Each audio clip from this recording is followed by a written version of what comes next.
حدیث مبارکہ میں آتا ہے، موتا امام مالک کی یہ روایت ہے، فرمایا کہ جو شخص بوسہ لے اپنی بیوی کا یا اس کو چھوئے تو اس پر وضو کرنا لازم ہوگا۔ اپنی شرمگاہ کو چھونے سے وضو ٹوٹ جائے گا یا نہیں ٹوٹے گا؟ حدیث مبارکہ میں تو ہے، موتا امام مالک کی روایت ہے، مصعب بن سعد بن ابی وقاص روایت کرتے ہیں کہ میں کلام اللہ لیے رہتا تھا اور سعد بن ابی وقاص رضی اللہ تعالی عنہ پڑھتے تھے۔ ایک روز میں نے کھجلی کی تو سعد نے کہا شاید تو نے اپنے ذکر کو یعنی شرمگاہ کو چھوا ہے، تو میں نے کہا جی ہاں، تو سعد نے کہا اٹھ وضو کو۔ سو میں کھڑا ہوا اور وضو کیا اور پھر آیا۔ السلام علیکم ورحمۃ اللہ وبرکاتہ۔ ناظرین اکرام، انتہائی اہم سوالات کے جوابات آپ کی خدمت میں پیش کیے جا رہے ہیں، اس لیے ویڈیو کو اینڈ تک واچ کیجیے تاکہ مکمل رہنمائی ہو سکے۔ سوالات یہ ہیں، بیوی کا بوسہ لینے سے یا اپنی شرمگاہ کو دیکھنے سے یا پنڈلی کے ننگے ہونے سے یا گھٹنے کے ننگے ہونے سے یا کپڑے چینج کرنے سے وضو باقی رہے گا یا نہیں رہے گا؟ وضو کا کیا حکم ہوگا؟ یا اسی طرح اپنی شرمگاہ کو ہاتھ لگانے سے یا سگریٹ، حقہ، پان، بیڑی، نسوار وغیرہ کے استعمال سے وضو کا کیا حکم ہوگا؟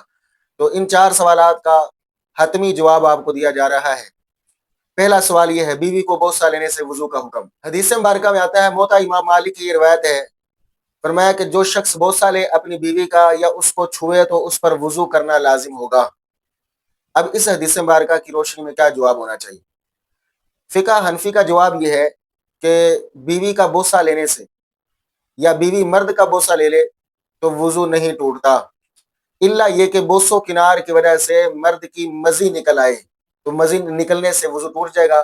تو اس حدیث مبارکہ کو مزی کے نکلنے پر محمول کیا جائے گا کہ اگر مزی نکلی تو وضو ٹوٹ جائے گا، اور اگر مزی نہ نکلی تو وضو نہیں ٹوٹے گا، یا پھر اس حدیث مبارکہ کو استحباب پر محمول کر لیا جائے گا۔ دوسرا مسئلہ، پنڈلی ننگی ہو یا بندہ برہنہ ہو، کپڑے چینج کر رہا ہو یا گھٹنا ننگا ہو جائے تو اس صورت میں وضو کا کیا حکم ہوگا؟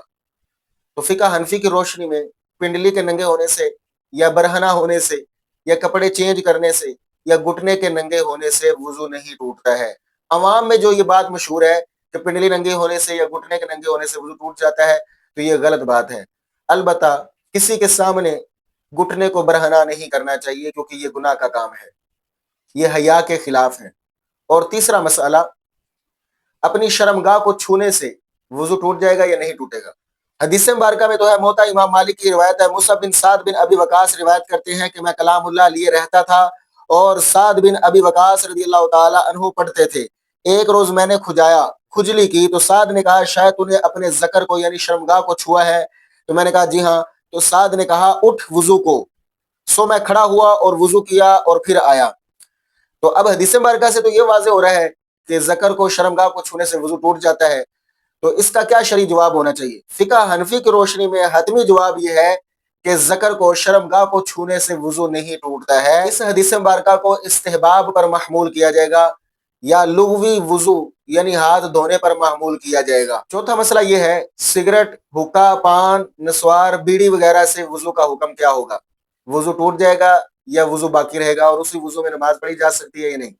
دیکھیے، سگریٹ، پان، حقہ، بیڑی، نسوار کے استعمال سے وضو نہیں ٹوٹتا ہے، البتہ منہ سے بدبو ضرور آتی ہے، تو نماز پڑھنے سے پہلے منہ کی بدبو کو دور کر لیا جائے، اور اگر کوئی نماز ویسے ہی پڑھ لیتا ہے تو بدبو کی وجہ سے نماز مکروہ ہو جائے گی۔ ناظرین، امید کرتا ہوں آپ کو ان سوالات کے تحقیقی جوابات پسند آئے ہوں گے، اس لیے ویڈیو کو لائک، کمنٹ، شیئر ضرور کیجیے اور چینل کو بھی سبسکرائب کرنا مت بھولیے۔ جزاکم اللہ۔